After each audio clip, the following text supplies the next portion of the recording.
सौरभ शर्मा द्वारा लिखित ये नॉवल अंजुमन पब्लिकेशन से 2020 में आया है। किताब में 150 पेज है। सौरभ की पहली किताब है। कहते हैं जब आप किसी सांस्कृतिक रूप से समृद्ध शहर में पैदा हो तो इसकी संभावनाएं और बलवती होती जाती है कि शहर आपकी तकदीर को गढ़ने में निर्णायक भूमिका निभाएगा। होता यह भी है कि जीवन के किसी मोड़ में आप भी इतने प्रभावी हो सकते हैं कि शहर की तकदीर को बदलने की भूमिका में आ जाए।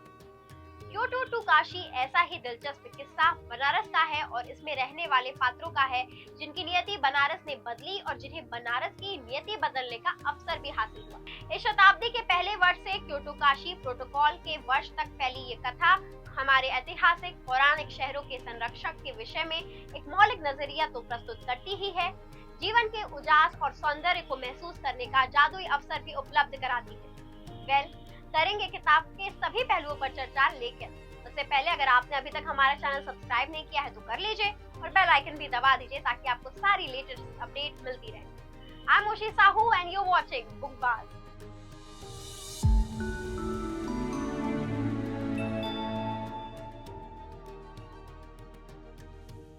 क्योटो टू काशी पढ़ने के बाद आपकी सोच न सिर्फ बदलती है बल्कि लेखन के उन नए लहजों को भी सीखने का मौका मिलता है जो तमाम किताबों में नवोदित लेखक ढूंढ रहे होते हैं।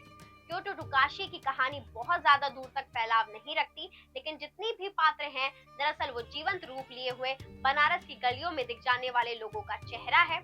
क्योटो टू काशी कहानी है कान्हाओ जी आगरे बड़ा में रहने वाले दर्शन शास्त्र के रिटायर्ड प्राध्यापक रामाश्रय बाबू की बेटी मनु और रामश्रय बाबू के इलाहाबादी मित्र अमरनाथ के पुत्र शुभ की अंकुट और निर्मल मैत्री। शुभ और उसके मित्रों श्याम और सत्येंद्र की मित्रता, बेचू की पढ़ाई, उनके बनारस पर रिसर्च, वास्तव में कथानक और चरित्रों से ज्यादा यह उपन्यास बनारस को प्रतीकों बिंबों के माध्यम से एक रूप कथा में बांधती है।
गहराई से जगह देने के बाद गीत, गजल और संगीत की गहराई को पढ़कर लगता है कि मानो कभी किसी जमाने में लेखक ने माया नगरी के भीतर भी जरूर काम किया हो। किताब के मध्य में प्रखर व गोधरा के जिक्र के बाद लगने लगता है जैसे राजनीतिक क्षेत्र में भी काफी गहरी पेट लेखक की रही होगी।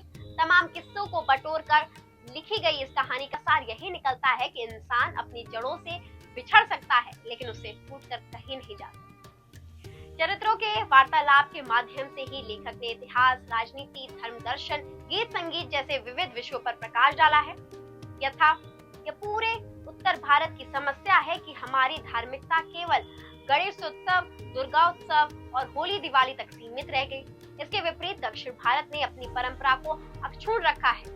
दक्षिण के किसी भी शहर में जाए, हर 1-2 किलोमीटर में एक गोपुरम से घिरा मंदिर नजर आता है। वहाँ बेड़ी पहने महिलाएं और त्रिपुर लगाए पुरुष नजर आते हैं। किताब का नेगेटिव पॉइंट ये है कि लेखक ने कहानी के अंत में श्रीकांत का जिक्र नहीं किया।